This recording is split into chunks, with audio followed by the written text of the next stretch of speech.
roast tomato and red pepper soup. I have to take out the fresh tomatoes I have in the oven. These are halved Roma or plum tomatoes, just with olive oil spray, little salt and pepper and thyme. Done. 450 till they start to slump and char at the edges.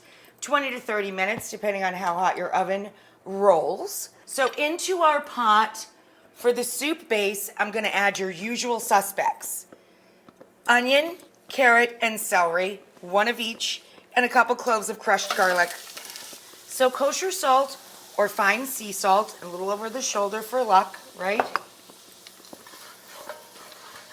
It's roasted tomato. It's also roasted red pepper.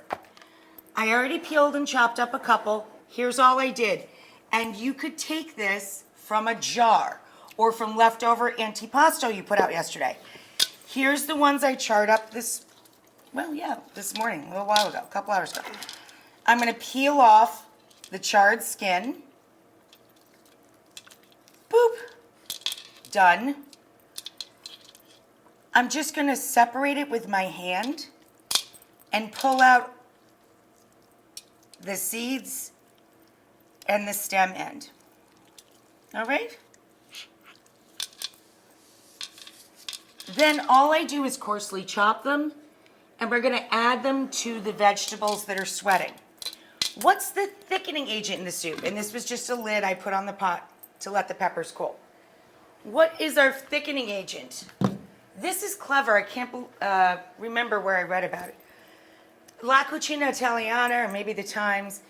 But as a thickening agent, we're going to add to our soup about a quarter cup, just a little bit, of short grain rice. Let it cook in the stock. I'm using leftovers, really. I have chicken bone stock that I used to stretch the turkey drippings. And I have vegetable stock, my own vegetable stock. So any stock you want to use, you need about 10 or 12 cups for a pot of soup, okay? And you can always stretch it with a little water if it starts to get too thick. We're going to use the rice, short grain rice. This is carnaroli. You can use arborio. And we're going to add a little short grain rice and let it cook right in the soup.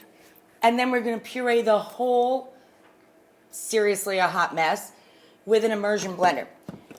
I'm going to add just a touch of tomato paste when I add all that liquid, just to thicken it up. I have a little leftover passata or pureed tomato. I'm going to add to the fresh tomato.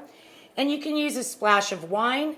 I'm going to use a splash of red vermouth, fortified wine that's a little bit sweeter and thicker. I'm going to use a splash of that in the soup. You can use anything, white wine, red wine, splash of vermouth, or in this case, red vermouth. I mean, we can add the tomatoes to this, why not? I'm just going to cook it open pot on as high as it'll go until it's ready for your guys' eyes to see, and then we'll just be pureeing it.